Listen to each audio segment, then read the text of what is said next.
Hello and welcome to the Build with Baer workshop. My name is Pat Baer. I'm here to build a model kit and to hang out with you.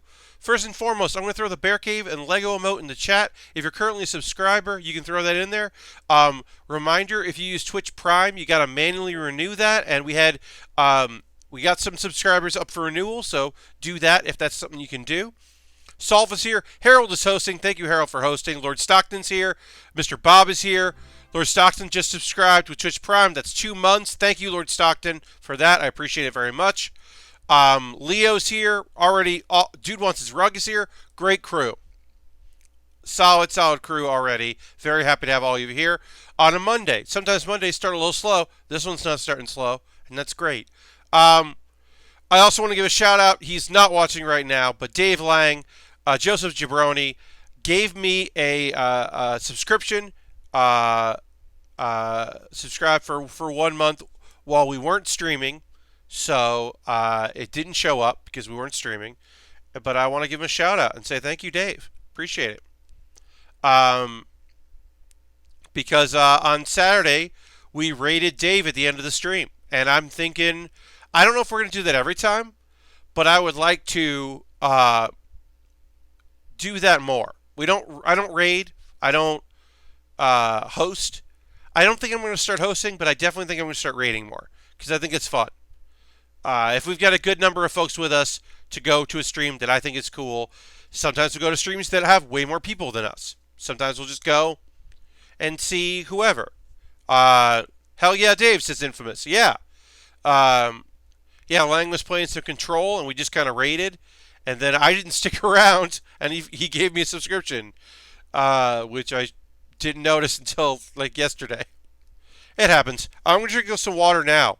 I got some stuff going on with me that's not perfect right now. Obviously, I'm very tired. That goes with the whole working a lot suddenly after you didn't work a lot for a while, and in fact weren't working enough. Just getting back into that rhythm. That's fine. The rhythm of doing something all day and then taking a break and then streaming is not a thing that I had to do for that long. Those that knew my former full-time position knew that I worked Sunday to Wednesday, and then Thursday, Friday, Saturday, I still did work. I still was like answering emails and going and doing maintenance and doing a lot of stuff. But I didn't have to do a lot at night those days. And then I would just have a lot of time before I streamed. So when I streamed Thursdays and Saturdays, no big deal. When I added Monday, I started doing Monday afternoon before work. And that worked out. That was great because it just meant in the afternoon I would start streaming and no problem. Or I did Monday late night. I tried that. Tried like a 1 a.m. stream, which was fine for some of my West Coast viewers. Me doing a 1 a.m. stream was not too late for them, but it was still late, and it was still that was not something that I would like ever going to do consistently. So I switched to doing Monday afternoons, and then I lost my job, which meant that it was not. I didn't have to worry about that, and I'll say this. We're going to get to building in a moment, but I'm starting to think I might need to not stream on Saturday. I might have to pick a different day. Now, there are pros and cons to that, obviously. The biggest pro to me streaming on Saturday is the day where I don't have anything else. I don't have work. I don't have other work. I just stream because I'm working 2 jobs right now. So the fact that most of the time on Saturdays I can just stream and then chill all day. Ultron says do what you need to do, which I appreciate. Ultron, thank you very much. But I'm thinking, and I'm just thinking about it. What if I had a day where I didn't have to do anything, including streaming? Well, and we'll go to the overhead because we're hanging out. Let's go to the overhead. Working on our Astray blue frame here. Blue frame. The sword, the blue frame, the sword Pokemon. Basically, this is a sword Pokemon, basically. So the thought that I've had is, okay, well, Well, yeah, what if I had a day? Now, that would mean I would be adding another day where I either had streaming and one of my jobs, or possibly streaming in both my jobs, which I don't think I would do. But right now, Monday, Thursday, Saturday works out pretty okay for me. So I don't know what I would do. The obvious thing would be to work Friday.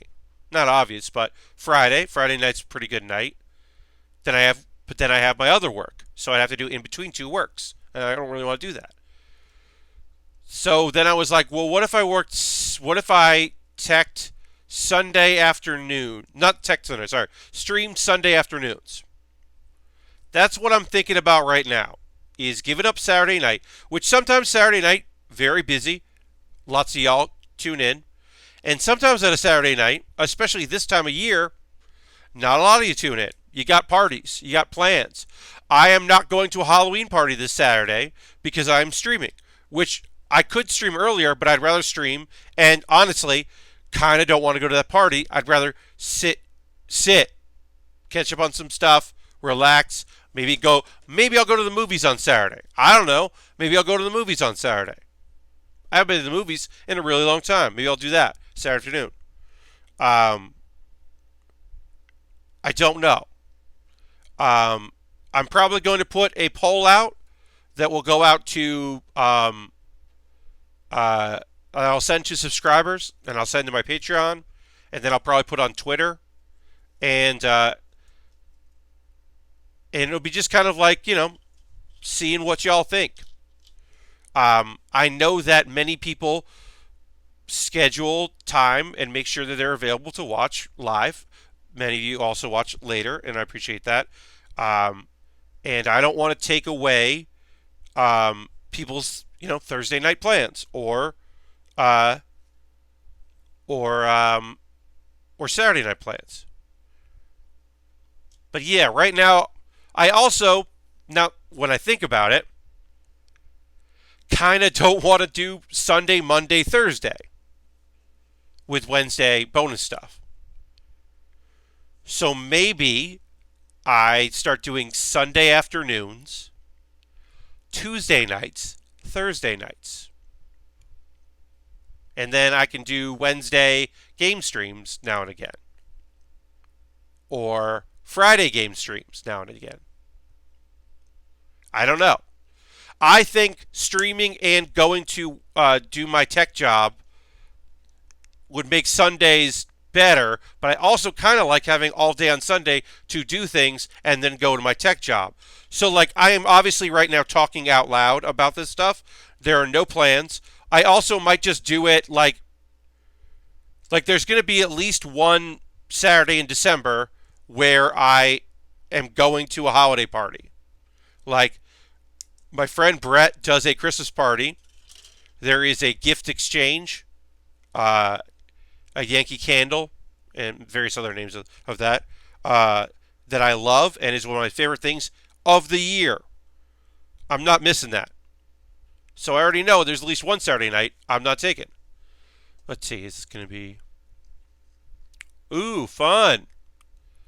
I got a spam message here.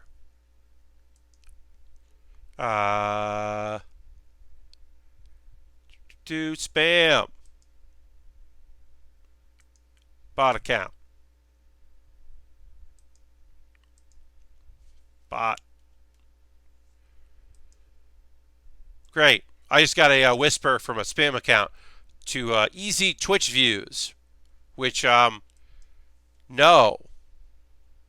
I do appreciate that the website address they sent me was a thing, and then it ended with /bot. Just let me know this is a bot. That's just, sorry, I got distracted. But yeah, I'm talking out loud. I don't know. Also, let's look at what's December look like. Yeah, looking at it right now, I still don't know if I'm going to South Carolina for Christmas. I know that the theater that I work at is going dark towards the middle of December. I know that. I know that the uh, job I have, I could do from South Carolina. It all depends on if I can get a schedule to be able to fly. Um, but I definitely could go down to South Carolina because the job I can do as long as I have an internet connection. I could do it on my laptop. I could bring my laptop with me and do that. So I'm like, all right, maybe that's something I'm going to do. I don't know. There's a lot of questions. I put my schedule up when I'm not streaming live here. You can see it. You can also go to my pinned tweet on Twitter to see my streaming schedule because I'm streaming this Wednesday from 6:30 p.m. till 8:30 p.m. Eastern. It's an early stream. I apologize for streaming at a time I don't normally stream. What's going on here? Okay.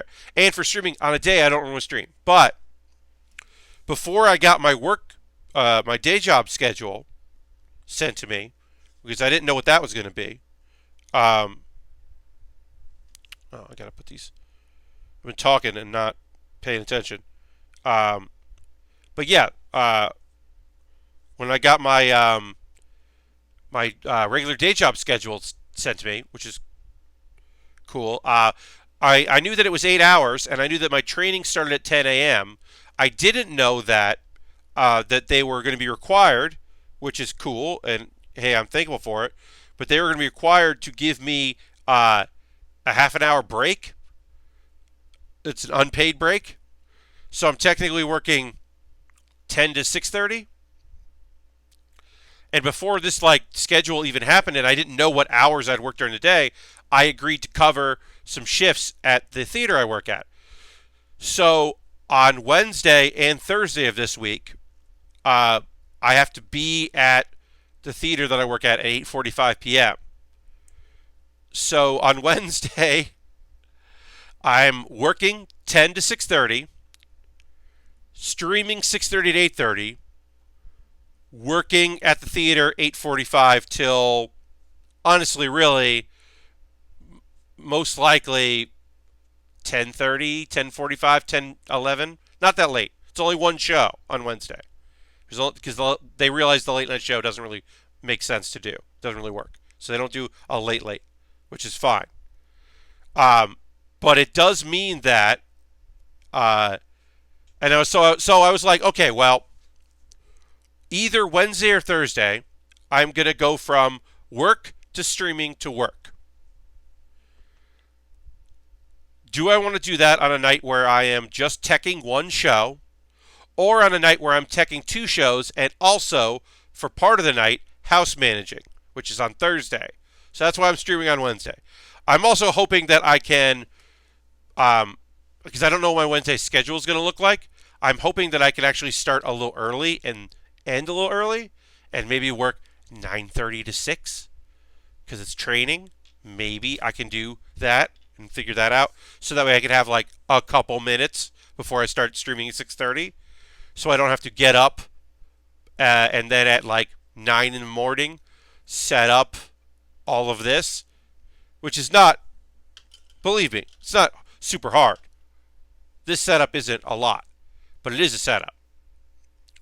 I'm going to throw... I know that right now I am not talking about anything interesting, but there are a bunch of you in the chat, and I haven't seen much there. Literally, just as I was about to say, I haven't seen anybody write anything for a while, so I want to make sure chat's working. Harold did just chat, say, dude, don't burn yourself out. And I agree, and I agree with you. Well, that's why there's no bonus game stream this week. That's why I'm only streaming Monday, Wednesday, and Saturday of this week. Now, what this will mean is I am going to try not to cover too much at the theater that I work at. I'm still going to help out, right? I could have said no to this Wednesday, but I said yes that I could cover it because I was like, all right. And the Thursday shift was helping me out technically, so I was like, okay.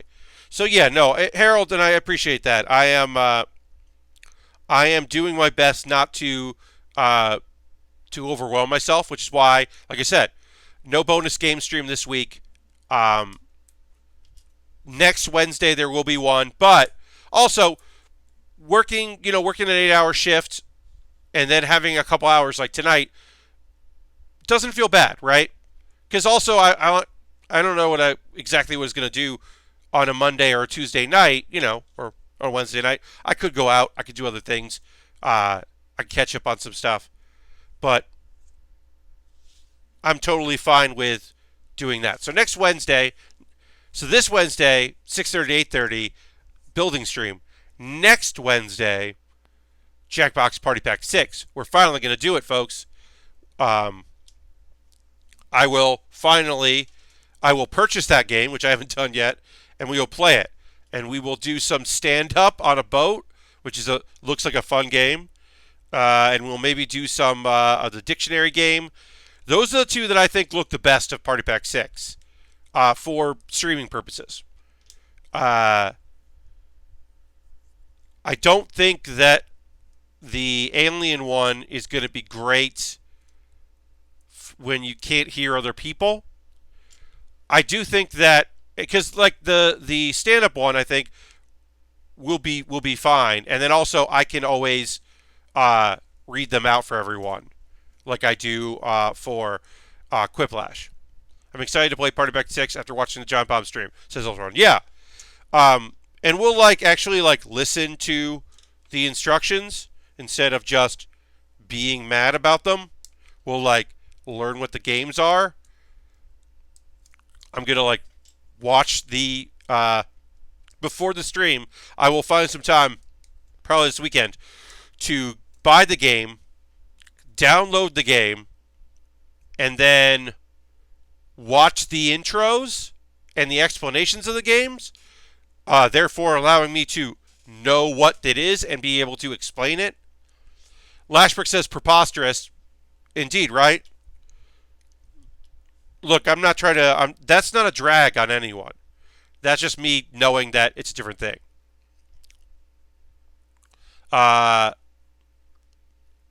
Push the Button is the only one I haven't had a chance to play.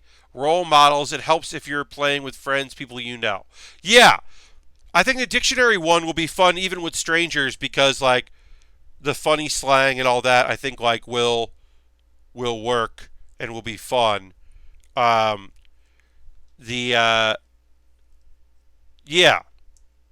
And I think the boat one, the joke one, I think will work no matter what.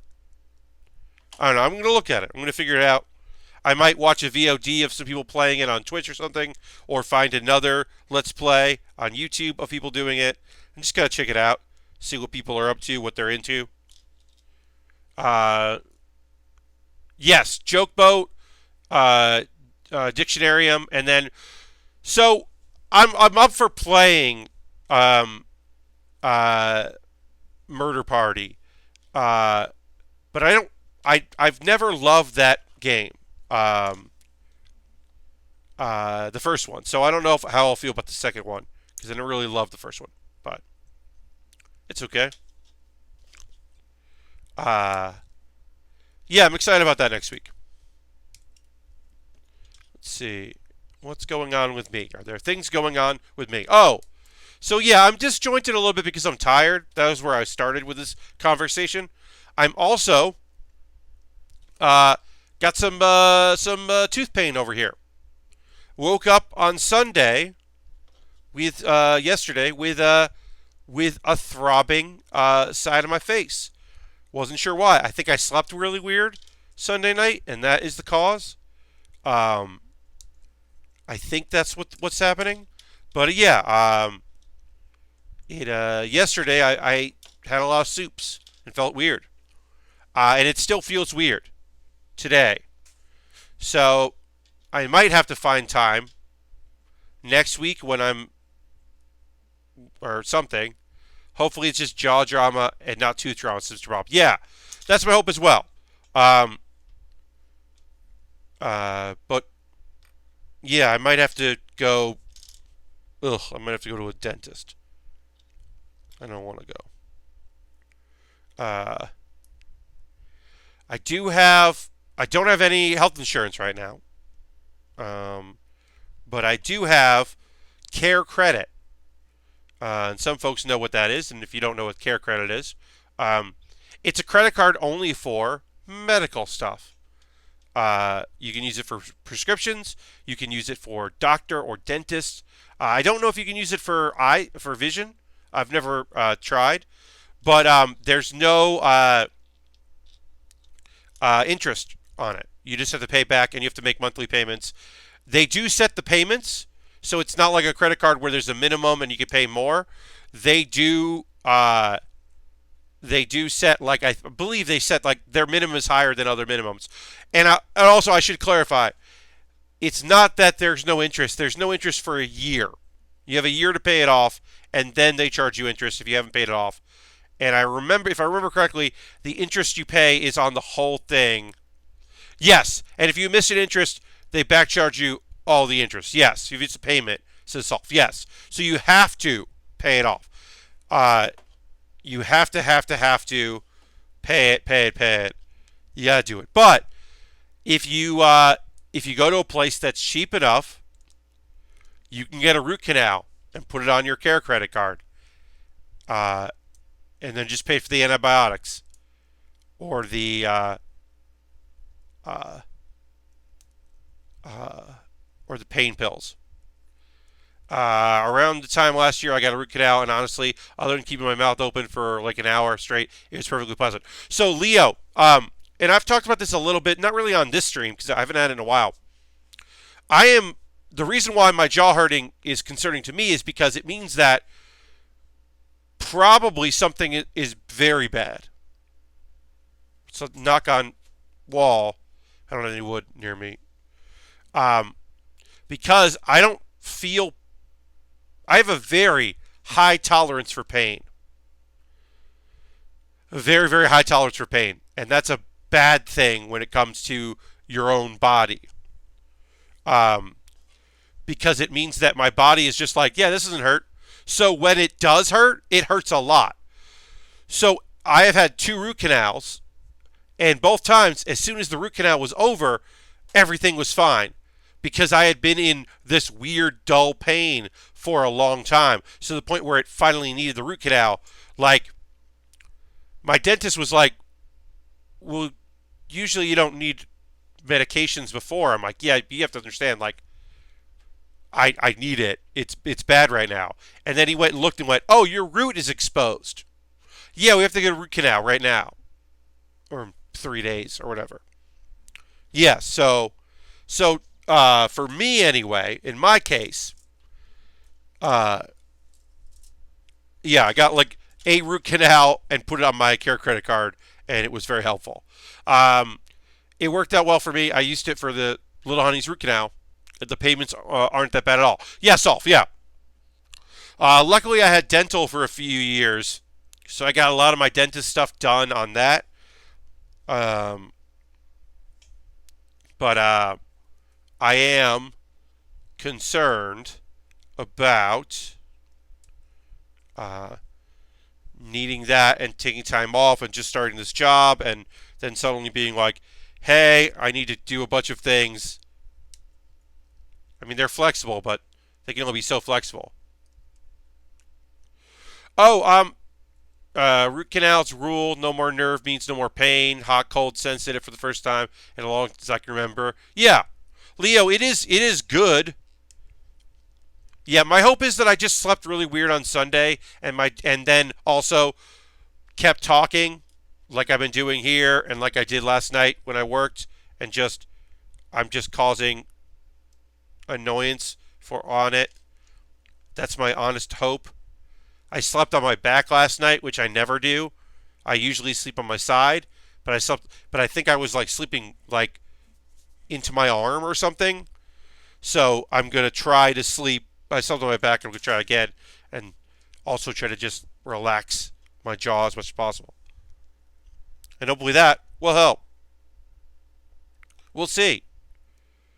Oh yeah, so let's talk about Anime NYC. I'm very excited about Anime NYC. We are weeks away from it. That's in November. It is November 15th to 17th in New York City at the Javits Center. But because of the job I'm doing at that event, I'm actually working Wednesday to Sunday. They have 2 days of setup, and 1 day of teardown. And I'm getting a flat rate for all of that, which means they will work me to the bone, which is okay because I agreed to it. And I'm working for Crunchyroll, which is cool. And it does mean that not only do I have to now, when I talk about every once in a while, mention, hey, I have a free Verve account. When I talk about shows that are on Crunchyroll, I have a free Verve account, so you can take everything I say about any show on Crunchyroll with a grain of salt. I have not said that on my anime club videos, and I got to do that. I'm literally writing that down. I'm going into my Google Doc for that Verve free. Great. I have to say that in the next one because all the shows I'm going to talk about on my next one are all on Crunchyroll. So yeah, also I will say like, hey, I've worked events for Crunchyroll because I will be very soon. I'll be able to say that. I am going to be a manager of some people. I don't know the exact details of what I'm going to be doing. I know what they've done previously. So it could be anything from photo booth areas, take photos with the cardboard cutouts and making sure those are staying up. Handing out swag. There's some video game consoles because there are games that they have published. So it might be that. I'm not sure exactly what I'm going to be doing other than also being in charge of people, which is good. And also they are putting me up in a hotel because the Javits Center is not near things. If you've never been to New York, the Javits Center is to New York City what most airports are to major cities. New York is the weird thing where there's just airports like randomly around.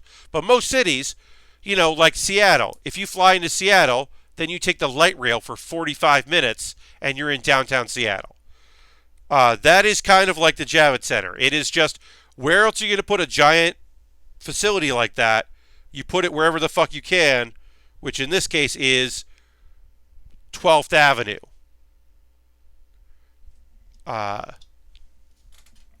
So it's very far away, is what I'm saying. And with travel and subway stuff and all that, they were just like, yeah, we were going to put you in a hotel so that you're right near there. You'll be in Times Square. So I'll stay at some weird hotel in Times Square and then just go over. And I was like, okay, if that's what you want to do, that's what we'll do.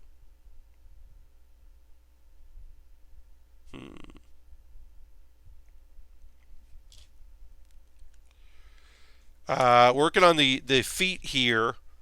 These are the knees, I believe, and they're giving me a little trouble, so I will try to get this done quicker than I've been doing. But as always, once I do one side, the other side's way easier. So this, sometimes this is like figuring it out so that the second time goes a lot faster. Hey, Epic Open World, happy to have you here. Welcome, welcome. But yeah, I'm excited to work Anime NYC. It's an event I've never been to. It's not that new, or not that old, I should say.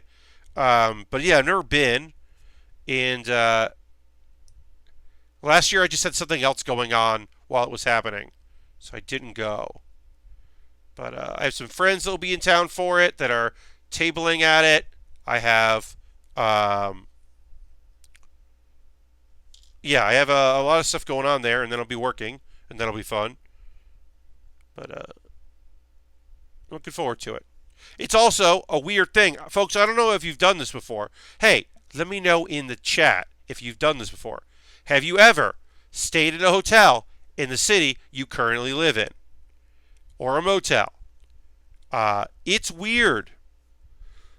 Because you're like, it's one thing to be like, oh, I'm traveling and I'm going to go and do some stuff and whatever. It's quite another to be like, yeah, I live here. Harold says it's weird. Yes, it's weird. It is weird. Because you're like, yeah, I live here. But I'm not going to go home. I'm going to go to another place. NYC does not seem so weird. I mean, I guess maybe that's like Mr. Bob. I don't know if you're saying like staying at a hotel in the city you live in isn't weird if you live in New York. Oh, okay. Uh, I have done a hotel in Boston, living in Mass. Yeah, I mean, for me, it's always work related, right? Well, with one exception. So, uh, I used to use hotels before I started doing Airbnb for everything. I used to use hotels.com for everything, right? Because if you're staying at a bunch of hotels, you might as well try to, get some points or whatever. Well, what ended up happening was I wasn't going to travel for a while. It was just like a hole in my travel schedule. I chose not to go to PAC South. So I suddenly had a bunch of. All right, I finally got this together. Great. That took forever. The other one should go a lot faster. I finally had a bunch of points, and like they were going to expire, and I wasn't going to travel. So I just took a day off from work. This is a few years ago, and got a hotel in New Jersey, that was right over the water. It was a nice hotel and a nice little room, and then I was like, "This will be great. I'll stay here, and I'll hang out. I'll go to the mall that's right over here. I'm in Pavonia, Newport, Jersey City. It's close, and there's a pool, and I'll just kind of like do whatever, and it'll be fun." I was supposed to be there 2 nights. I'm there the first night. No problem. Oh, hey, a hurricane is coming. That's fine. I'll just stay here, and I'm only staying here 2 nights. The PATH train will still run. I'll get back to my apartment in Brooklyn, no problem. Maybe the train will be down, and I'll have to take the bus to Brooklyn, no problem. This is fine. This is okay. I am by the water. That's weird, but whatever. It'll be fine. I'll be fine. Well, one of my employees was like, "Hey, the ferry is shutting down because of the hurricane that's coming, and I won't be able to get. So I could work tomorrow, but I wouldn't be able to get home. So could you cover for me?" So I had to go back into the city and didn't spend the night, and then I didn't go back to New Jersey for one more night. So I paid for 2 nights of a hotel, mostly with points and some cash, to spend one night in a 2 night because a hurricane was coming. And then, like, we did the show for nobody because then I was like, well, what if they cancel the show? Well, we didn't cancel the show, but because I was the manager, I had to like make the sacrifice.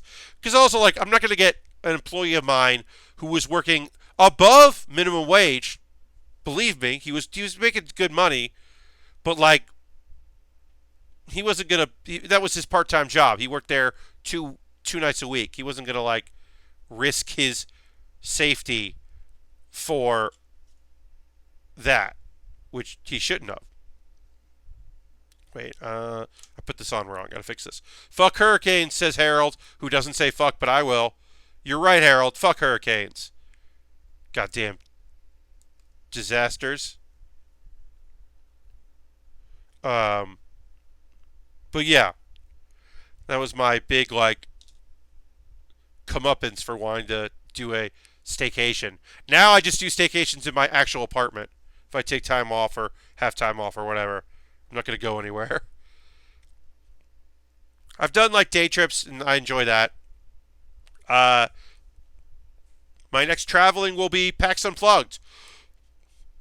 I'm still working on. I haven't done official announcements of my guests because I'm still confirming guests and trying to book guests for PAX Unplugged. But I will be doing a Saturday night panel that will not be streamed. Unfortunately, they just don't have a lot of streaming space there, and I think they want to focus on streaming things that are D&D or tabletop related. And even though my panel is a comedy panel and will be really good, and the crowd there will like it a lot, it's not being streamed, and that's fine. But I will endeavor to record. Unfortunately, Eric Canius will not be there, who is my go-to videographer. I am making arrangements to see if I can get a local Philadelphian to come in and film. Perhaps someone who will do it in exchange for a speaker badge for PAX Unplugged. Like, hey, come film this, and then you can, You've got come during the day, do whatever you want. I'll give you a batch for the whole weekend. Something like that maybe. Maybe I can make that happen. That's the hope anyway. And worst comes to worst, I'll just pack my camera and do my best. Try to get audio out of the board and hopefully not screw it up. My goal is to not do as bad of a job as I did with the 404ing it panel, which was very bad. The nice thing is that, unlike 404ing it, improvised postmortem, I just need the titles, so I don't need to film the camera because I can just put up text anywhere. So I can do that, or I can get an editor to do that. Whereas trying to sync up 404ing it via just audio of the panel, like, I don't know if you've tried to watch the panel, but yeah, I ended up with, it was not great. I did my best, but I have certainly done better. Recorded better panels. I was like, I'll record the monitor, and I couldn't record the monitor, and it was a whole thing. And then also, I'm thinking months and months in advance, but I think that in January or February next year, I'm going to do a live for an audience, Build-A-Bear. That's my goal. A Build-A-Bear workshop with a live audience, a live studio audience, and do a version of the Lego Challenge that I did at PAX West once. It would be basically the Lego Challenge again, but I wouldn't call it that. I'd call it Build-A-Bear Workshop live, which is funny because it's always live. But yeah, and that show I would also stream that show. That would be a condition that I would stream it, and there would be a live audience, and guests, and we would do the Lego Challenge. There'd be the speed round, and then the decorating round. And I would probably have 2 or 3 guests, and that's the plan right now, is to figure out the feasibility of doing that panel, or doing a live show in New York. I just know so many black box theaters, some of which have good internet, not all of them, but many of them do. And I know a lot of great tech people, and I know a lot of great comedy people who would love to do more stuff with me. I think a live audience will be really fun. Also, the Lego Challenge that I did at PAX West, obviously to everyone but me, had a big child audience because it was a Lego build panel at PAX. So of course kids came. But if I do a live show in New York, maybe kids will come, but probably they won't. I assume they won't. Maybe, oh God, maybe kids will come. But whatever. If they do, they'll be coming at night. So it'll be a different thing. I'm like, hey. More cursing. Indeed, Ultron. But that's my thing. If you go to a black box comedy theater in New York on an evening, you have expectations. If you go to a Saturday afternoon, or I think it was Friday or Saturday afternoon panel at PAX that is themed around playing or building Lego, kids are going to come. And the fact that I didn't anticipate that says a lot about me and less about the parents that brought their kids. Advertise that you will get teenagers beer and they will come. Epic Open World, I hear you. But as a comedy linchpin here in New York, as somebody that has spent a lot of time helping develop stuff, I got to protect my rep. I can't be promising teens beer. Somebody said no, not in chat, but somebody when I was talking about this, a friend of mine was like, you should give away a Lego piece. As people leave, they get one Lego. And I was like, that's really funny. I have enough random Lego that I could say, like, everyone in the audience gets a Lego. And maybe they would think I mean set, but instead I mean a Lego piece. I think is a very funny gag. I'm sure some people would be none too pleased to find out I wasn't giving them a Lego set or something. Or I could just buy like bulk minifigs or something like that. That could be fun. I was also thinking by doing it as a live show, maybe someday I could get this dang thing sponsored. Like a comic book shop or give them all Lego heads to be extra creepy. At Big Open World, I kind of like that. Just minifig heads. Here's your head, and here's your head, and here's your head. That's pretty good and terrible. But no, I mean, like, I will say, I have not done a lot of legwork when it comes to sponsorship or deals or anything. I have done very little of that. I have focused mostly on building up a quality time for all y'all, and also having fun and enjoying myself doing this. That has kind of been my focus. That being said, I have thought of ways to integrate it and do some stuff that people might like and think about ways that sponsorships would work. I've always said this, like, the easiest thing in the world is just like pay for a kit a month. Like one kit a month, and if a company bought me a master grade a month, that's three to four streams of me saying who bought that. And I don't, and while I do love, I'm so grateful. Asmo got a kit that just came in the mail that I'm building next after this. I'm going to put a Build-A-Bear video or the mailbag video up tomorrow. We're working on a kit that we got sent in the mail. Like, I'm so happy and grateful, and of course I'll talk about that in a bit for that. But also, like, I love the idea that maybe I don't have to ask you all the time to buy me kits. And instead, some company that, like, makes a thing that I think is cool anyway, like, or a store. I'm not quite ready as far as my numbers, my concurrence, and my views to start approaching places like the anime stores here in New York. I do have a friend who is going to be putting me in touch with someone from Gundam Planet and have them watch a stream and see if there's something that they're interested in.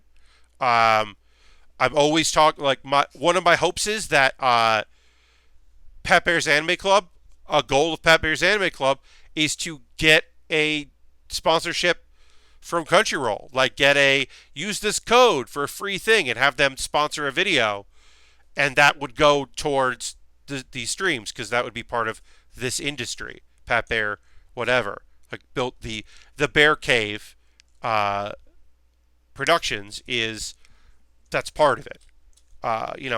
It's separate but included. Hello, Christian. Welcome. Happy to have you here.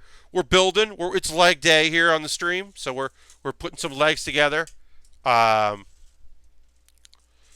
yeah, I mean, that's like one of my thoughts is to, one of the goals for Pet Bear's Anime Club is to make that the thing on YouTube that gets me some subscriptions. Leg day, best day. Yes. But yeah, I mean, if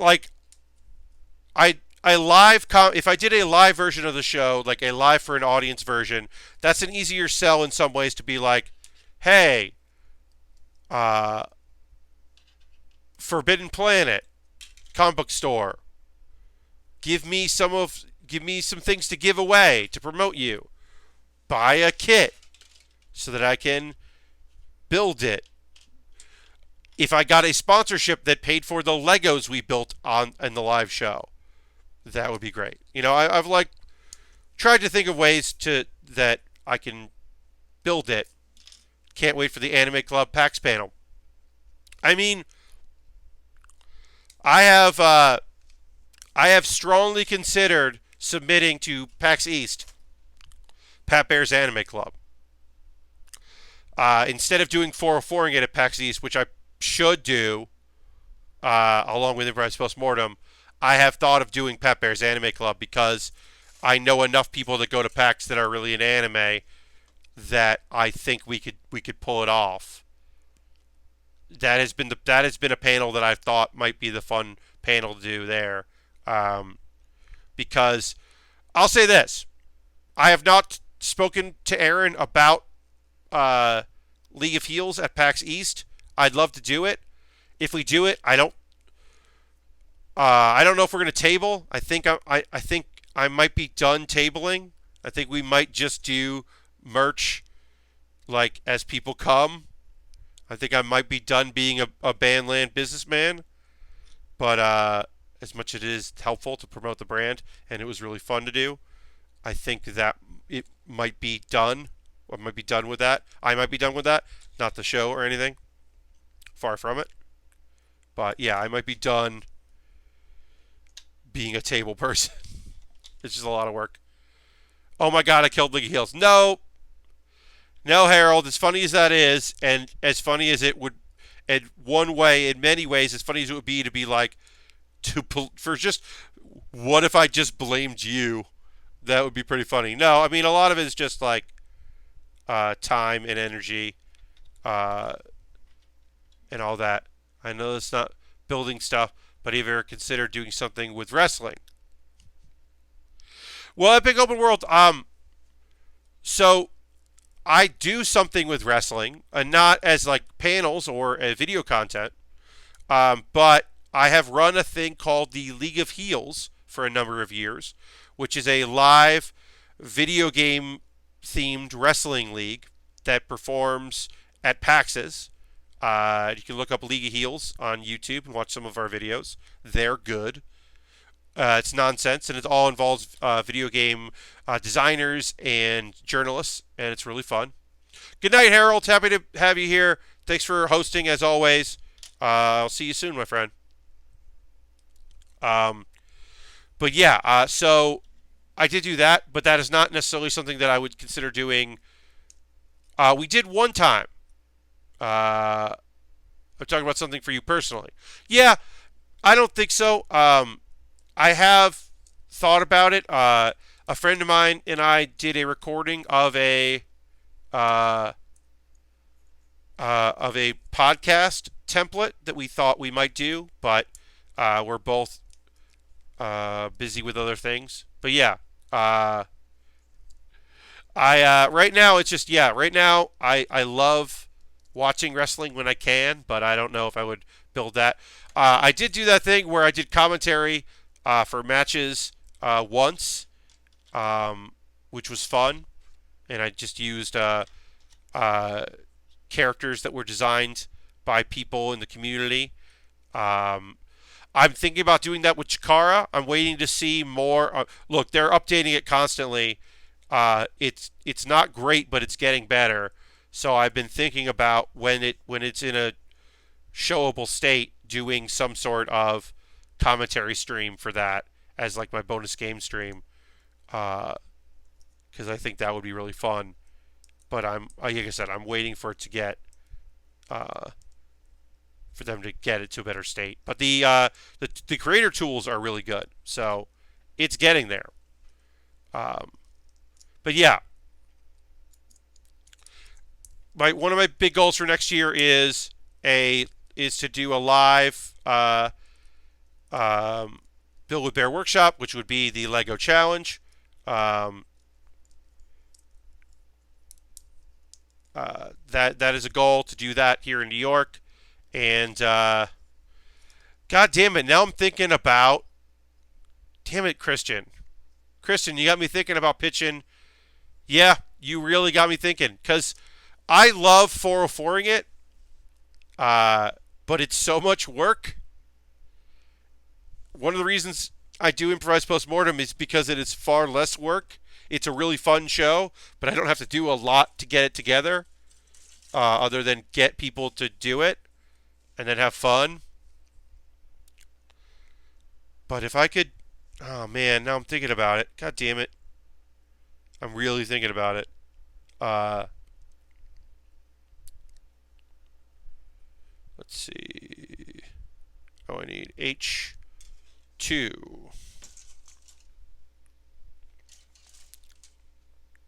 H2, great. Do it.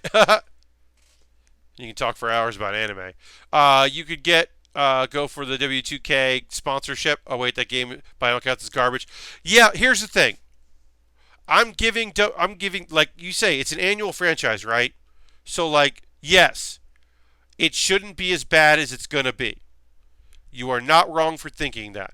You have every right to think that this game, that by all accounts is not gonna be good, should be good. I will say that WWE would not allow them to take a year off, and they should have, because they're just giving a bunch of assets and engine to a support team that is now the main team, and that team deserves time to get the game right, and it very much looks like they are not going to be given that time, and the game is going to suffer for it, because there's a number of people out there that will just buy it no matter what. And so they can have a lower selling year, and then next year put out a better game, and those same people will still buy it, and the people that didn't buy this year's game will buy next year's game, because the buzz will be, oh wow, they figured it out. Which is a tried and true method of yearly release games. And a bummer, because you don't want that. AEW is already taking. Yes, I mean they're talking about doing a game, but like that's like we're gonna have a video game. No one has heard any scuttlebutt about them actually like talking with devs about making a game. Who knows? Maybe they've got the money to pull it off. They just have to find a developer and go for it. That isn't like Dicky. Which would be that would actually be incredible. They're not going to do that. But if they just hired the guy that makes the terrible wrestling games, and like they're like, hey, what if we gave you a budget? Could you make like a good one of these? And he would say no. That would be pretty funny. They won't do that, and they shouldn't do that. The support team should make the next one completely unplayable. Well, Ultron, what I'm saying is that the team that's doing it now is Ukes is done. The company that is Ukes or was Ukes isn't doing it, and the game has been passed off to another developer that was a support developer, and they're just in a terrible position where they have to make a game with no time to make a game, and it is an unenviable position. And I wish them the best. But I know that it's not going to be great. And that's okay. But yeah. Now I'm thinking about, now I'm going to be thinking about Pat Bear's Anime Club. Could I do a panel called Pat Bear's Anime Club? I mean, I have people in the Boston area, in New York, AEW by League of Heels, yeah, ex-League of Heels. Well, the problem with doing anything with League of Heels outside of PAX is, one, availability of performance. I mean, that's why we didn't do one at West, just the folks that normally come to PAX and do our goof 'em ups weren't coming this time. It was just not enough of them. And then the other issue was that we just didn't have. It's hard. It's hard to do stuff in general with League of Heels because you're so dependent on availability and access and all that. And then some of your stars change jobs and suddenly are not as available, or they their jobs change and they're still there, but then suddenly their job doesn't send them to events anymore, or only a few, and not the ones you go to, uh, because their budgets got changed, or they technically don't necessarily know if they own the rights to their own face, so maybe they can't be on merchandise because they're not sure if you can sell merchandise with their face on it because of the contract they signed. It's a whole thing. It's a lot of nonsense that I never thought I would be dealing with. And I'm genuinely glad that I don't deal with it as much. Now that Austin Walker is freelance, I think he is primed for comeback as the freelance ghost. I mean, look, did I DM Austin saying, hey, Austin, go to PAX Unplugged, I'm doing a panel? Immediately, not immediately. Immediately I said, hey, man, congratulations on going freelance. Please sleep. Is what I sent him. That's what I sent him. Because it was also tied into the announcement that he was working on a comic book, which I'm incredibly excited about. And one of his many freelance gigs is a comic book job. I can't get this thing to lock in, and I don't know why. Try to. Amazon used to have Dr. Tracksuit sunglasses, but doesn't see them anymore. They were like $70, or I would have bought them. Yeah, those glasses were pretty expensive, if I remember correctly. But I believe they were used in other projects before he didn't buy them for us. That's why this didn't work. It was not locked in right. Great. Okay. Legs. We're continuing to build out our legs. There's nothing exciting really to talk about right now. Just putting some components in. We can do all this. We got a couple more steps. We're going to finish off the stuff we can do on both, and then we'll take a pause for the cause in a moment or two.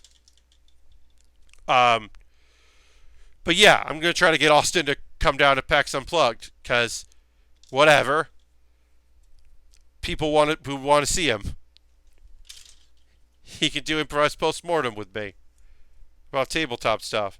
Make appearances. Gotta get him a badge. No sweat. I'm just going down for a day right now. As it plans right now, I am going to go to PAX Unplugged just for Saturday. I might stay over and hang out on Sunday. That is still a possibility, but I have not made the exact decision about that yet. But that is right now a possibility. But as it stands, my plan is to get up very early on Saturday, go take a bus or train down, spend a bunch of time there, and then take whatever the last or second to last train or bus back up. And just make a long, long day of it. I've done it before. I'll do it again. I mean, I did it. I went all the way to Maryland for a day trip once. This was a few years ago. For the Small Press Expo, which is in North Bethesda, Maryland. Which is, you take the train to D.C., then you take the metro. Excuse me, sorry. You take the metro line to the very last stop on the red, and you're in Maryland. And then you get out, and then you go to the Arby's that's right there. And then you go to a hotel and check out the Small Press Expo, which is a fantastic event. It's very hard to get into, but it's a really cool zines and small creators and cool artists, and it's a very cool time. But I did a day trip of that, and then repeat. Because I was like, this is not like the panels were all industry panels. Like there was like an award show at night. None of my friends are up for awards, so I wasn't going to do that. So I literally just took that, and it was a long ass day. But I've done it before. I'll do it again.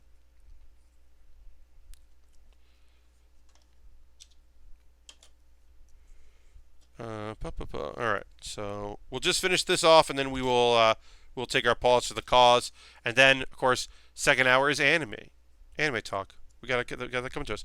Pat, you like Arby's? I feel like Arby's gets so much shit as far as fast food chains go, totally serviceable. I agree with you. So there aren't a lot of them. There's one here in Manhattan, but I grew up with Arby's being like a couple towns over. So it wasn't the same thing as like McDonald's. There was McDonald's in our town. There was Dunkin' Donuts in our town. There was a Burger King one town over. There's a Pizza Hut in our town and nearby. But growing up, Arby's was like, before I had my license, Arby's was the thing that like, oh, well, we're in Guilford. I guess we could stop at the Arby's. Okay, I guess we'll stop at the Arby's or whatever. Uh, and like I said, there's only one here in Manhattan, and I like it. I don't, uh, I think the big beef and cheddar is great. I think all of their sliders are too dry. Even the pizza slider, which has marinara sauce, all their sliders are dry.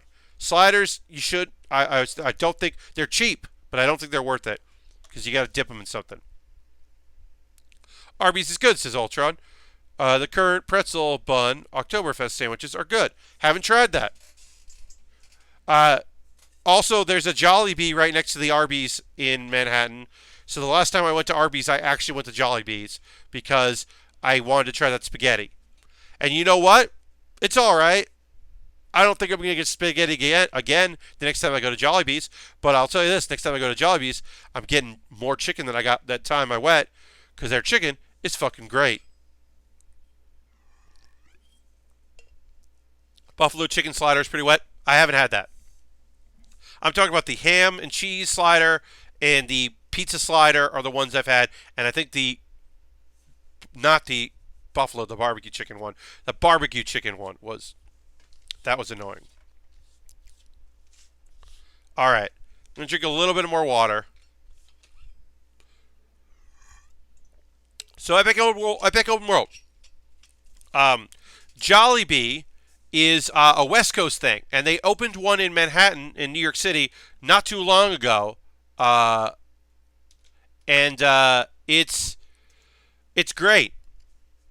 It's Filipino. It's Filipino fast food, and it's not that old. I mean, it's been like I forget when it started, but I guess it started in the Philippines. It's not that old here in in the U.S. I should say.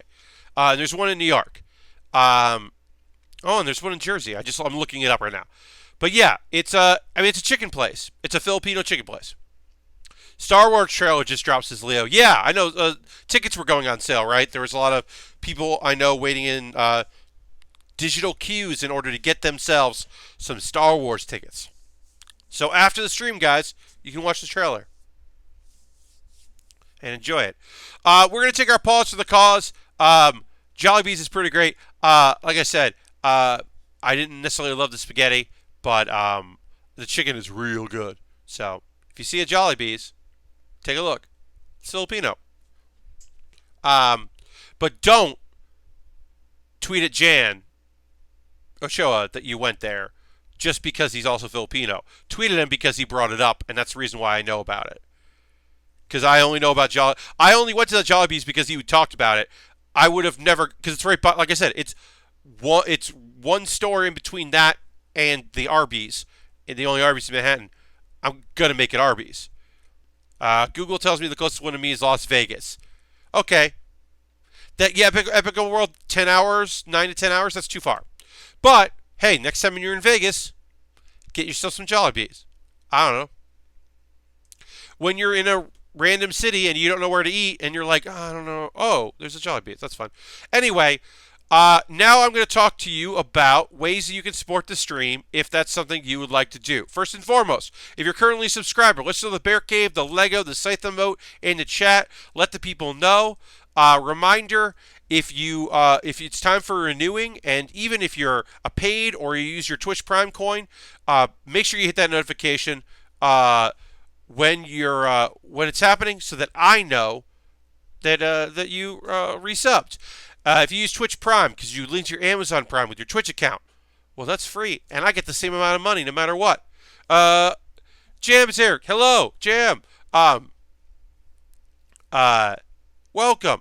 But yeah, make sure that you let me know that you renew, and you have to renew. It doesn't auto renew. If you pay money, cash money, auto renews.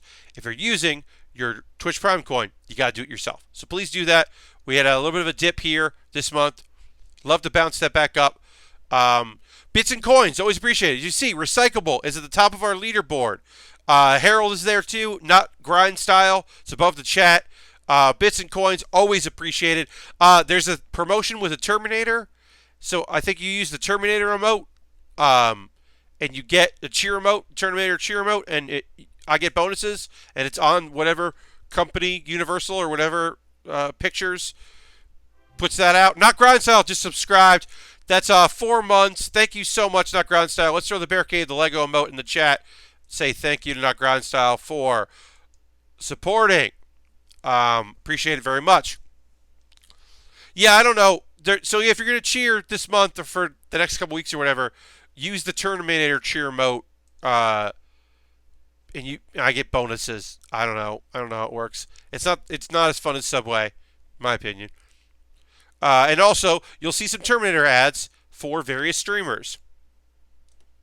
I watched one last night. All right. If you're saying to yourself, Pat, I really like this. I have a Twitch account. I enjoy Twitch. I want to support you. I don't want to support you through Twitch. I use my Twitch coin for someone else. I don't want to have my credit card attached to Twitch. I understand that. That's fine. I've got a Patreon, and you could join that. $1 a month gets you a Q&A. I put out a Q&A every month. You can go to all the back ones and watch that. And that's only for my Patreon. They send me questions and I answer them, usually 2 to 3 a month. So that's my Patreon, $5 a month to get videos early. The next kit I'm going to be building on stream, I sent that video out to my Patreon today, and then tomorrow everyone else can watch it. So that's another way to check that out and see what I'm doing. That's my Patreon. For those who are just joining, this is the Pause for the Cause. About an hour into the stream, I just take a couple minutes to promote myself and remind you all of ways you can support me if that's something you're interested in doing. Please make sure you give me a follow, turn your notifications on so you know when I'm streaming. We'll get through this very fast, and then we'll get into talk about the 3 anime shows that I watched since our last stream that I want to talk about. So Patreon, that's a way to support. Also, this kit was bought off my Amazon wish list. I have a wish list on Amazon. I'm going to put this in the chat. And this is also in the show description on my YouTube archive. It's in my bio on my Twitter. I put a few new things in there. We got some Lego sets. I put a couple new Lego sets in there. A very inexpensive one. The Bat Sub. That looks like a fun build. And you got Arthur there. You know, you got your King of the Sea hanging out. And then the Bat Sub. And Batman has a snorkel. That's silly. That's a Lego set. And there's a shark. I don't know. And Gundams and all sorts of stuff. And $100 kits and $20 Lego sets. You know, like I try to run the gamut on there. That's one way to support the stream is my Amazon wish list. If you're like, Pat, I don't want to buy anything from Amazon. I'm trying not to buy things from Amazon. Do you have any other ways I can support the stream by buying model kits? Well, you could buy a gift card, which is a digital gift card on USA Gundam Store. Then you whisper me here on Twitch, or you send me a DM, because my DMs are open on Twitter, and say, hey, here's the code for this gift card that I got in an email, and then I will take that money and buy something on the store. That's another way to do it. You could also, if there's something you're interested in doing, is donate. I have 3 donation items, Streamlabs, PayPal, and coffee. The Streamlabs shows up here on stream. And any money I collect from that goes to buying kits. I have 3 kits in my backlog. I've got one thing I'm going to be building next. I'm good for a little bit, but I always look forward to new kits. So if you'd like to buy something, let me know. If you're buying something from Japan, let me know in advance, or just send me a message so that I know to look for it. I have a Discord. Join my Discord. These are all Nightbot commands you can see here. I also have a Nightbot command, honk and goose.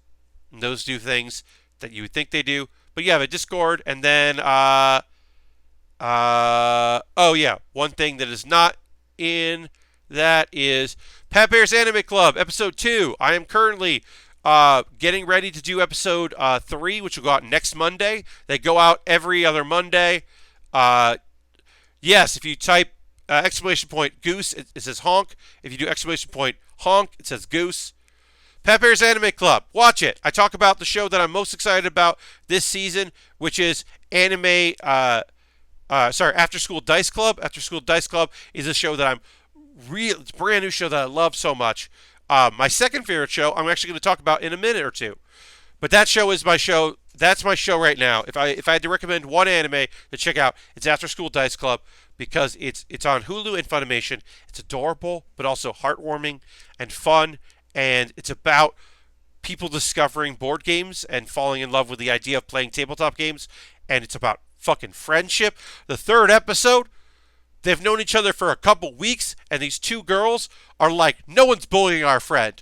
Our quiet, shy friend who got bullied before, clearly got bullied before, who's also figuring out that she's good at games, and she's made friends, and it's just like, fucking rules. Anime Days Club. Watch it. So I'm going to put in exclamation point anime. You can see it in the show description if you're watching on YouTube later. These are the 3 shows I want to talk about. As we get back to the building, we're now working on the right leg, so we take one of our legs aside.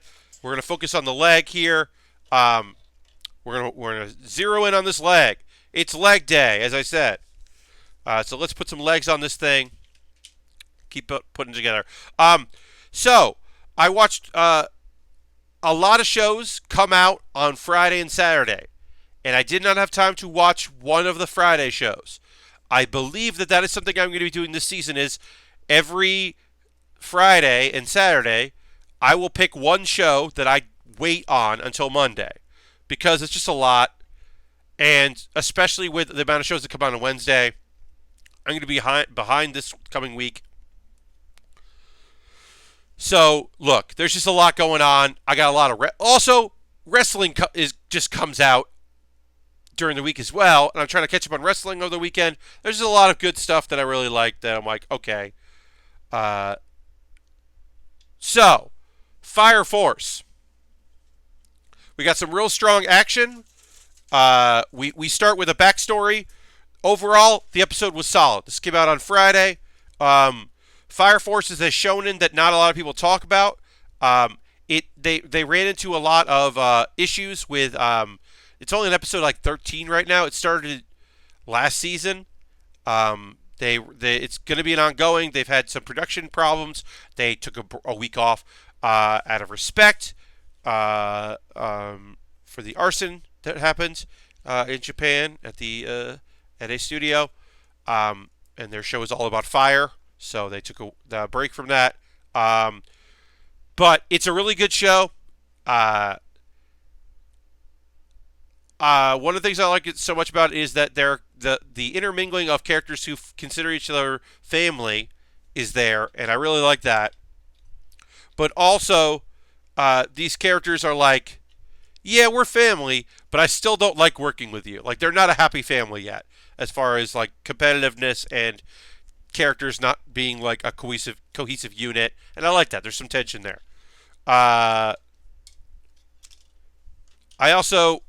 There's a weird thing. Fire is the central thing, right? And fire abilities is the central thing. So there's a dude that somehow they somehow try to justify that one guy is able to use his abilities to manipulate fire to change the muscles and tissues underneath people's skins to change how they look. And I'm like, just say that you have magic. Like, the explanation didn't make any sense, and it didn't need to be there, and I can't do it justice. So I was like, you don't have to do this. You could just say a magical ability. But because the only magic that exists is related to fire in this show, they couldn't do that, and it just felt weird.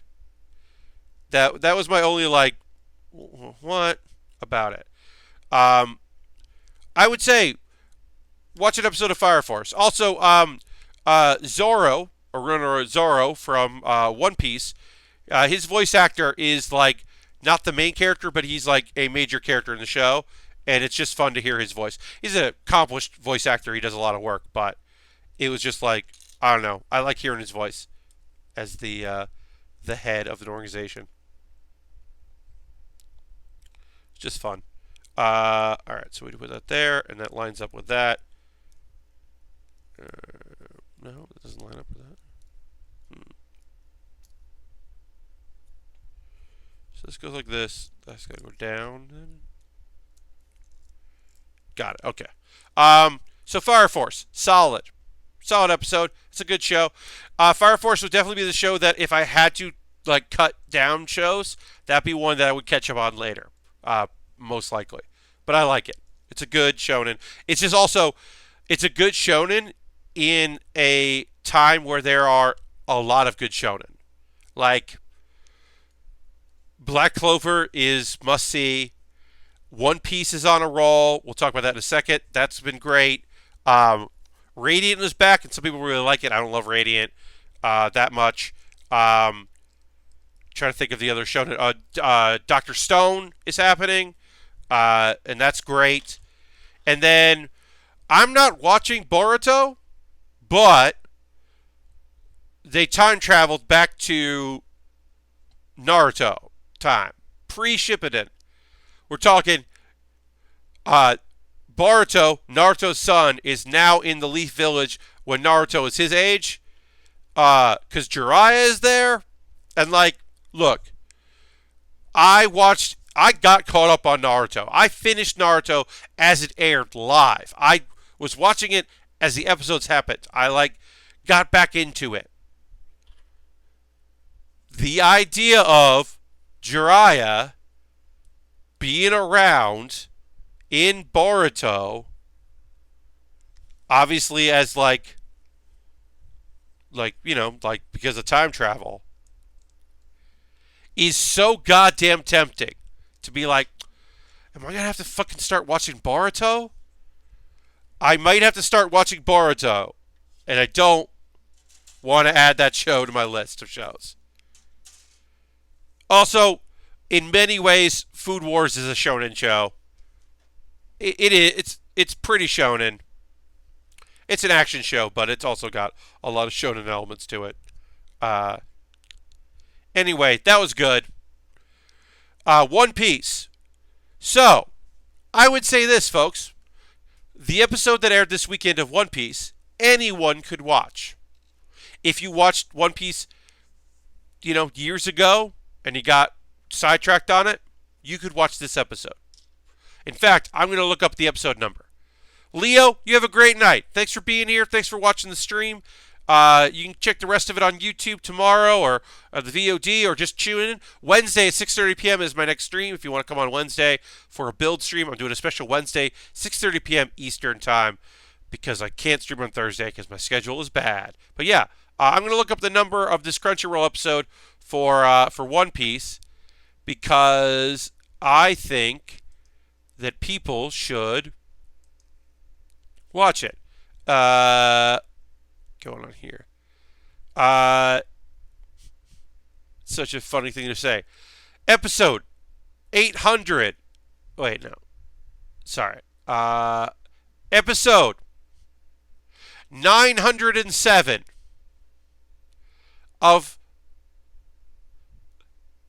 One Piece. Episode 907 of One Piece is an episode you should watch because it is now the 20th anniversary of One Piece, the manga. The 20th anniversary of One Piece is happening right now.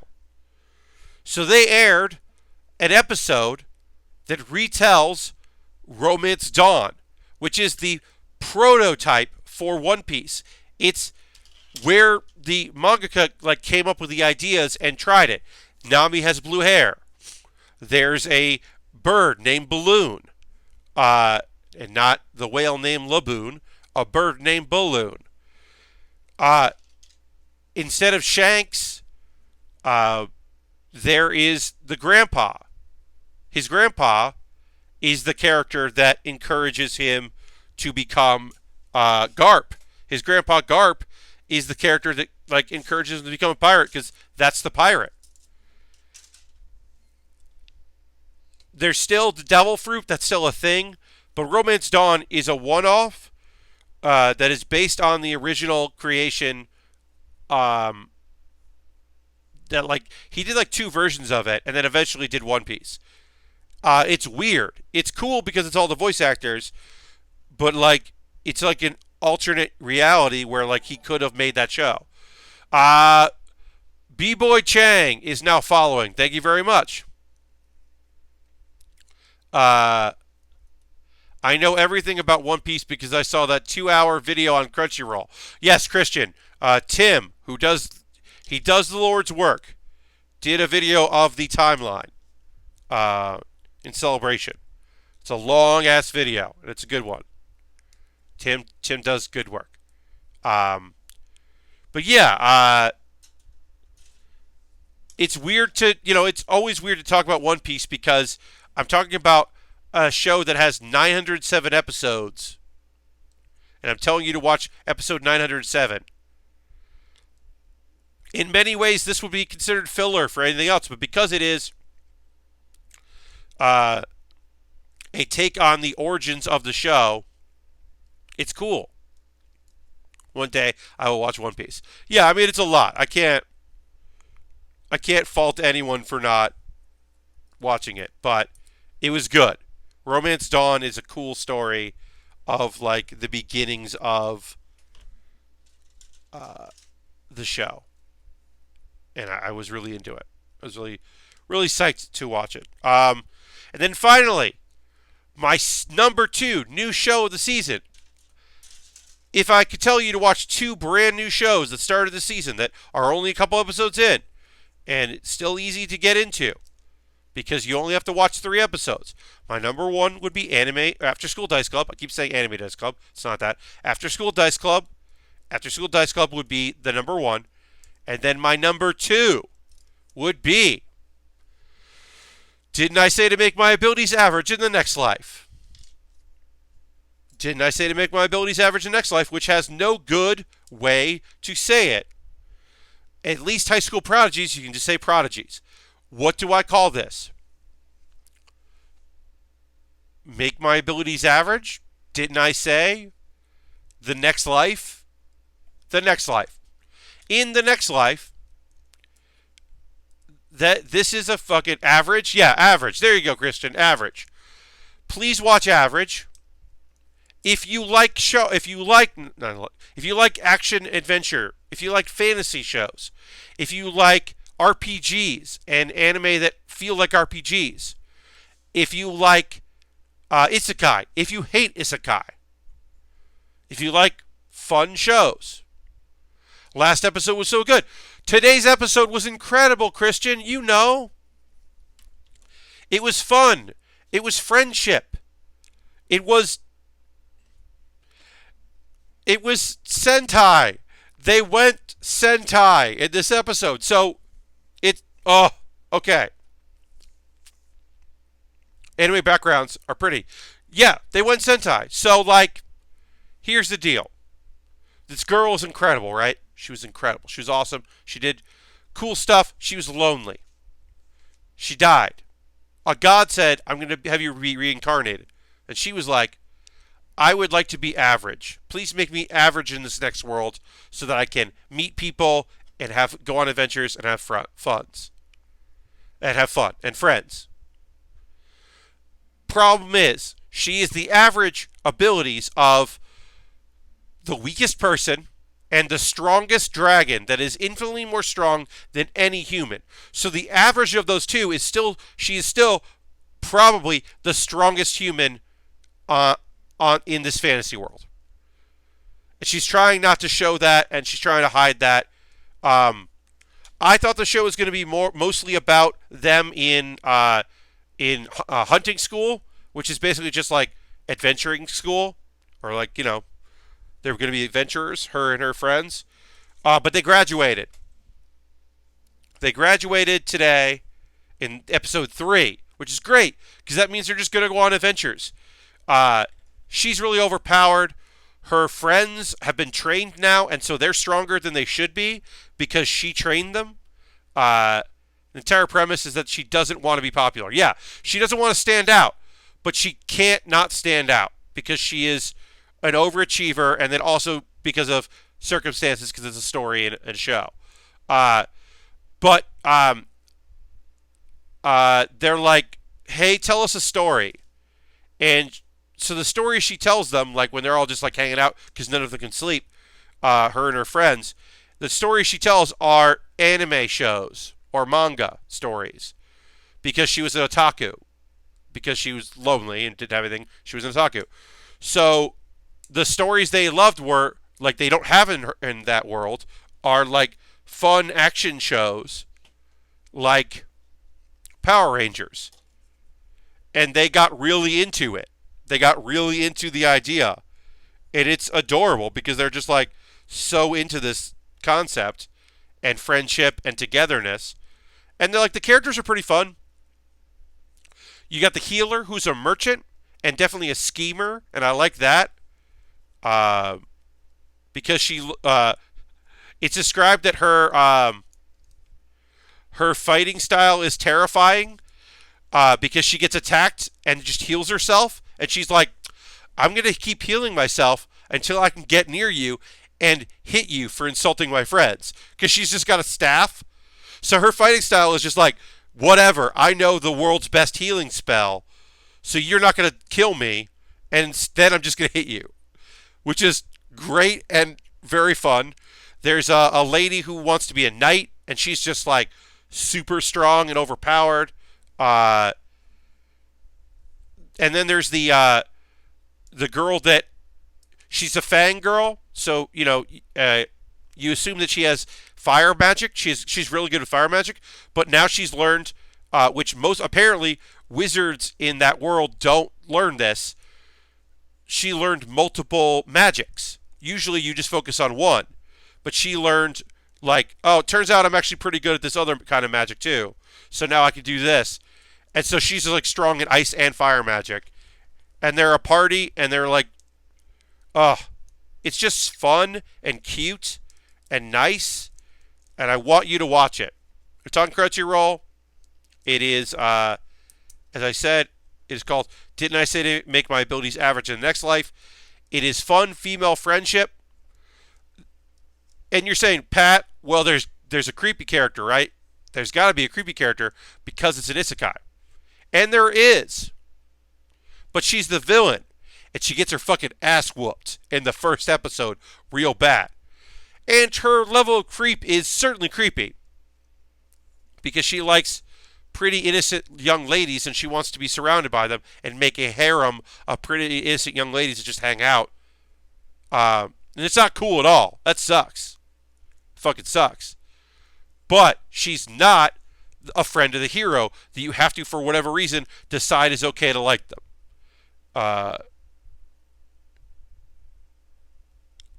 I'm talking very big about this show. I tweeted it. Okay, so I tweeted it.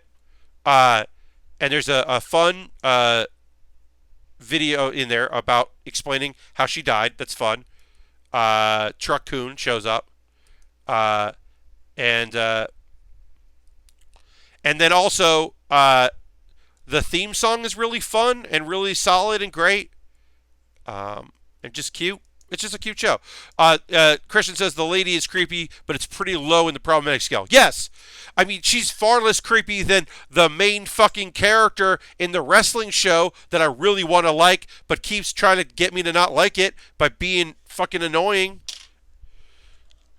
She's infinitely less creepy than he is, and also the bad guy. Oh, damn it. I'm so mad. I want that show to be so good, and it's not.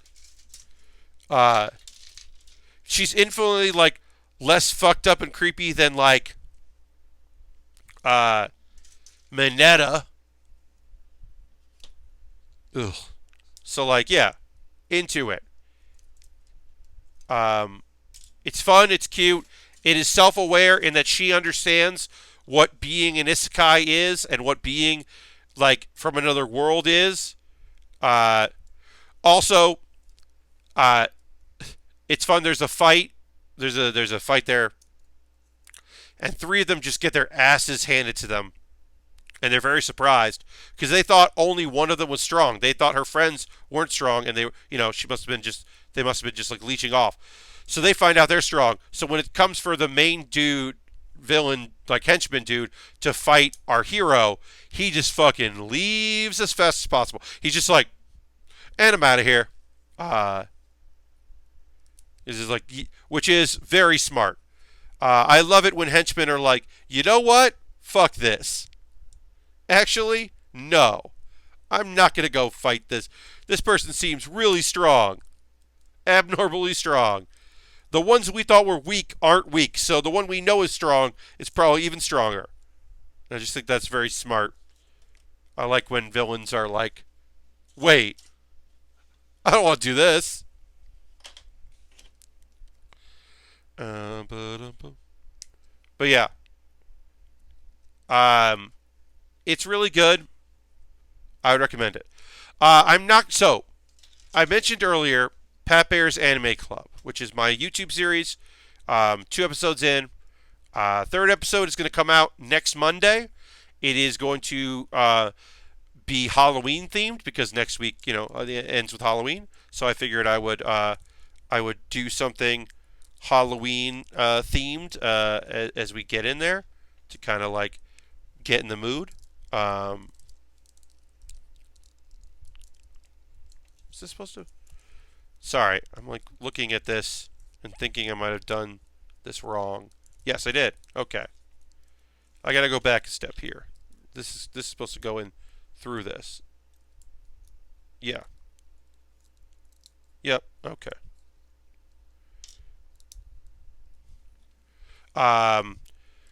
So my plan is that I'm going to be talking about a creepy suspense horror anime, and then I'm also going to talk about some anime that are Halloween themed or Halloween adjacent but aren't horror, because you might not know this about me. I don't like horror. I don't like horror anime at all. I don't like spooks and scares. I don't like horror movies.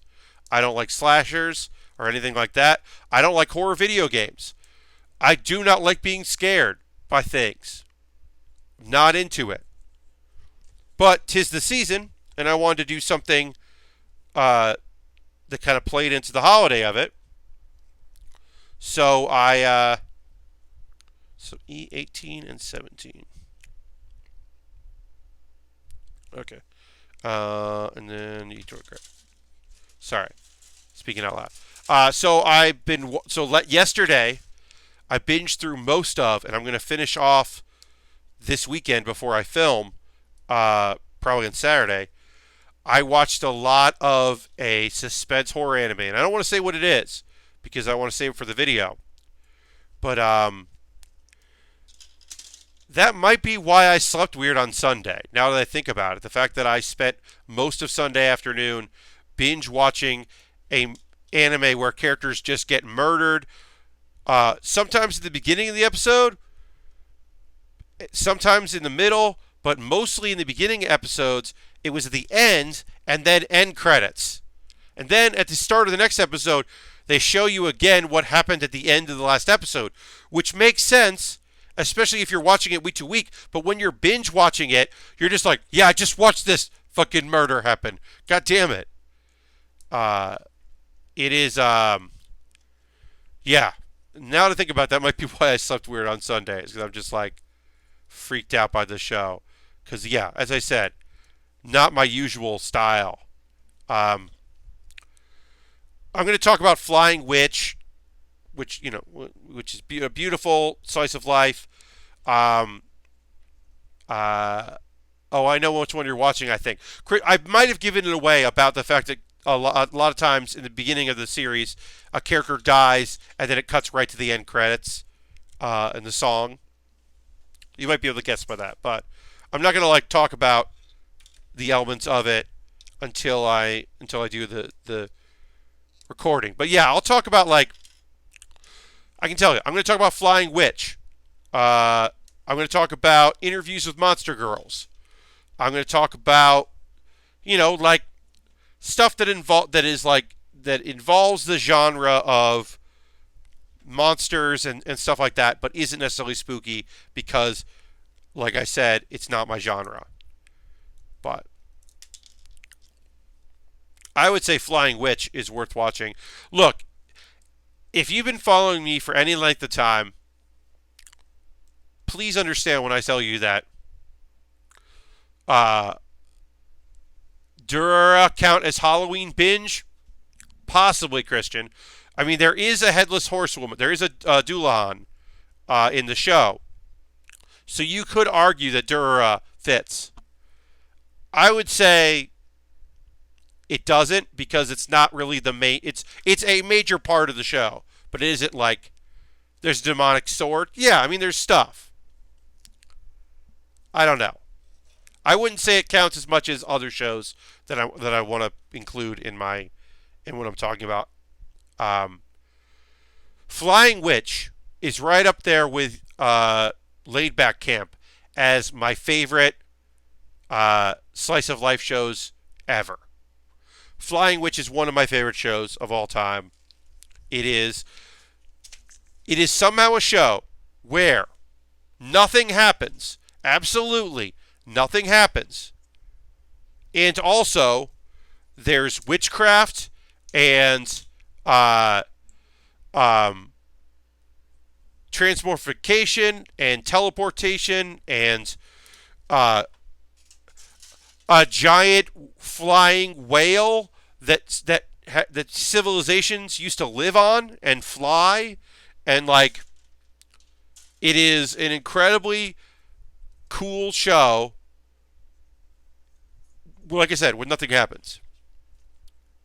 And other than the fact that if there is a witching being done, then it counts for Halloween. Indeed, there's witches.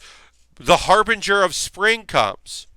The harbinger of spring is cool and great. There's a ghost. Halloween counts. There is, like I said, lots of witches, familiars. There's a fox spirit. That's a fox that yips, barks, shows up. Lots of cool shit in that show. Mandrake.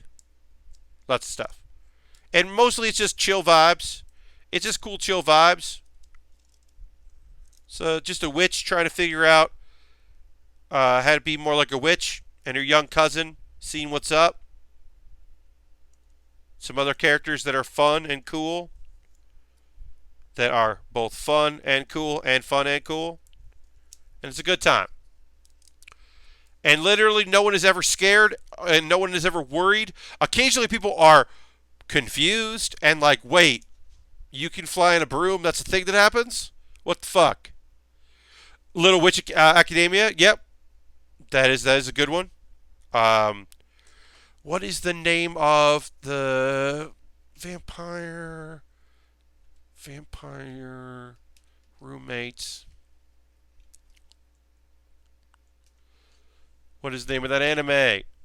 No, not What We Do in the Shadows. Vampire Roommates anime. Came out last year. There it is. Ms. Vampire Who Lives in My Neighborhood.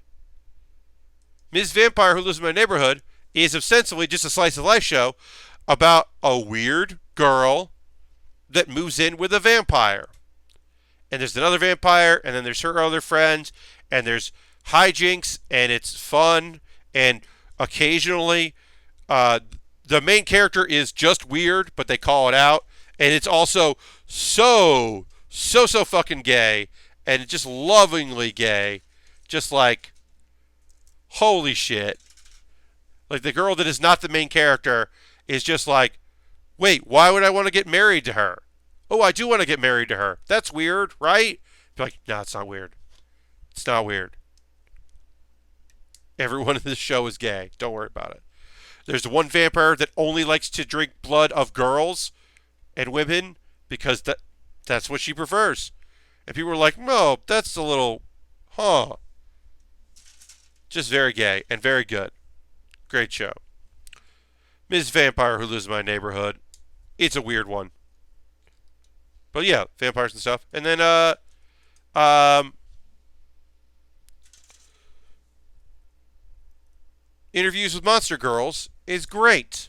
Interviews with Monster Girls is a fantastic show. Don't watch the episode 13, which is the OVA, which is bad. It's a bad episode of the show, but every other episode is great. I mean, that show's very horny. And so, but like, it's definitely the most horny of the shows I talked about.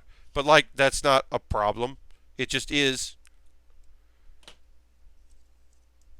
Also, Maki is the best. Maki, who is a Doulahan, she's the best. She's just like a great character and really fun. And it's very clear that at a certain point, the creator of the show, of the manga, was just like, I kind of made the vampire girl my main character, but I really like this one more. I'll just have her do more stuff.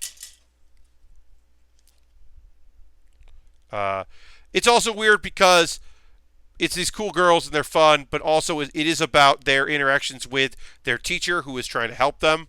And it is weird, and there's a whole episode dedicated to like the principal being like, "Hey, you should help them less. They should be looking to other students and doing all that." And like the basic conclusion is that he's not wrong, but he is wrong. There's no good conclusion to that, which is like weird.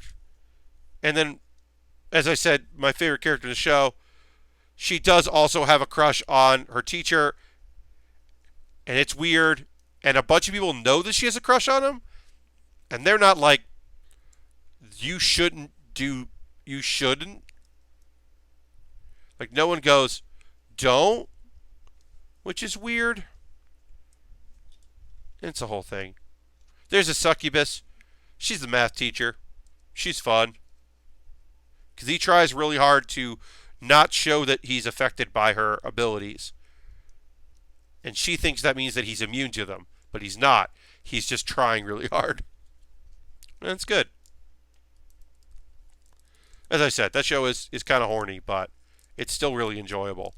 I still recommend it.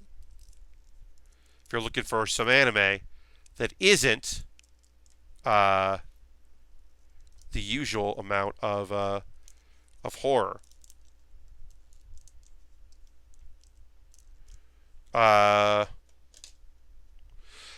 And the reboot of Hellsing. You could watch the reboot of Hellsing. What is it? Hellsing.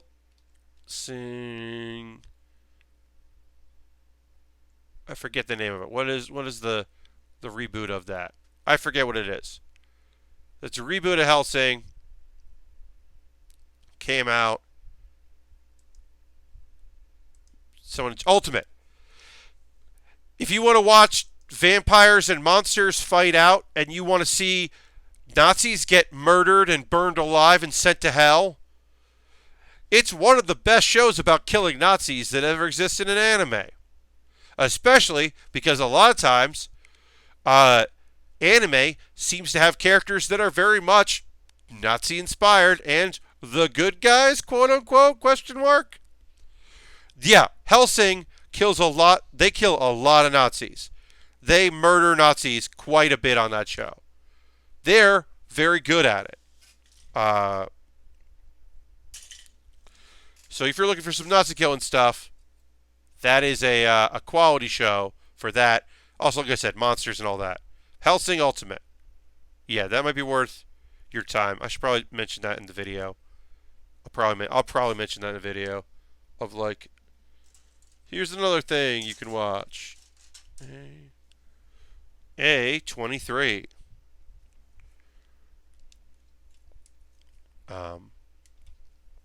But yeah, I'm just not really a horror anime guy. I was asking people for like, hey, what should I watch? And people were sending me stuff, and like some of it, like, you know, some things I watched that are they're probably more considered suspenseful shows that I've liked, but I'm just not super into the genre. It just doesn't really do it for me. I think I like my action adventure that involves like violence to be related to like sword fights or whatever, or gun fights, more than I like anything else. I think that that's kind of like where I'm at. Uh, is I like seeing that kind of battles more than I like seeing like, and then someone with a knife just stabbed them in the back and then ran away, and we don't know who did it. Let's solve the mystery. Just like nah. The ghosts got him. It's like, no. What if they didn't? Whatever. There's plenty of. That's the nice thing about anime, right? There's plenty of it. All different shapes and sizes, all different genres, all different styles. Uh, and even when a lot of shows are coming out that are very much the same as every other goddamn show, they still manage to throw some new stuff out there. I mean, I can name like 7 or 8 shows that are out right now that I'm not watching that I'm sure is somebody's favorite anime. Somebody's watching Sword Art and loving it. I'm sure. Uh, there's a comedy show about a girl that meets a bunch of like very like I forget the name of it. There's a comedy about a girl that gets swept up into uh, some dudes obsessed with stuff. I'm sure, but like I don't really care about Sword Art, so I'm not gonna watch Sword Art. I'm trying to name the show. There's like, there's other shows like there's the basketball. There's a new basketball anime. I don't really watch a lot of sports anime, so I'm glad for people that are like, fuck yeah, my sports anime, it's happening. Like hell yeah. I don't know. There are a lot of good animes out there. Yeah, I mean, what isn't there a new Psycho Pass? I don't really like Psycho. I never finished the first season, so I'm not watching that. There's other stuff out there that I'm just not checking out that I'm sure people are real into. I don't really think the Banana Show. Oh, that believes it starts. Oh, you know what I don't watch? Seven Deadly Sins. I've never seen a single episode of Seven Deadly Sins. It's back. I hear the art style is bumming people out. But it's back, and I'm sure people are watching it and finding something to like about it. But I don't know, production or something. There's something about it there. I watched the first couple episodes of No Gun Life and dug it so far. Yeah, Lashbrook, that's a show I've never seen anything from, other than knowing that the main character in that show has a gun for a head. That's all I know about it. Haven't watched any of it. Yeah, the Banana Show, I didn't really like the first season. I stopped watching it, so I'm not watching that. Let's see, what else? Japari Park is wrapping up. I think that animation style is awful. It's a kid's show. I'm not watching Ace of Diamond. Like I said, I'm not really a sports anime fan. Trinites looked terrible, so I didn't watch that. That just wrapped up. Are you the one who, the only one who loves me, the Orisuki? I know you said the last episode got weird, Christian, but I haven't watched any of that. I don't know. Assassin's Pride just started. We got 2 episodes in of Assassin's Pride. That's a Thursday show. I already have too many shows on Wednesdays and Thursdays and Tuesdays to watch that. Also, Assassin's Pride is probably a show that I'm going to watch at the end of the year when I'm waiting for new shows to come out. Because, like, Assassin's Pride just started. It's, only rich, well-to-do people have magical abilities. Is the theory. And they're trying to find out if the bastard child of some noble person has abilities, if you need to have 2 nobles to do it, or if someone can manifest their abilities with just 1 blood or whatever. And the girl is can, maybe. And then she's got a guardian who's decided he's going to like tutor her and help her out. And maybe he's the assassin. But maybe he'll kill her if she can't do it. And I don't know why he would say that, but I guess that's the deal. And I don't know. And as I said, I'm not watching it, so I can only tell you what little I learned about it. But I do know that it didn't look like something I really wanted to watch, so I'm not watching it. And maybe it's great, and I'll be like, "Oh dang, I fucked up. I wasn't watching that anime." But as of right now, that didn't really appeal to me. And also, there's so many action shows. But like I said, at the end of the season, I will catch up. Like that magical anime show whose name I can't even remember, so that tells you how much I really liked that show. I ended up binging that towards the end of the season because I needed something to watch. So, it happens. Yes, Grand Bell. I ended up watching Grand Bell like towards the end and liking what I watched, but I did like it. It didn't super do it for me. But yeah, towards the end of that show, I was like, oh, there's something there. There's a twist that comes early that is fine, and there's a twist that comes late that is like, what the fuck? Grand Bell has this goddamn twist, and then they're like, just characters dealing with that twist is a lot of the show for a bit. And it's pretty good, I would say. Alright, so we gotta do... Whoops.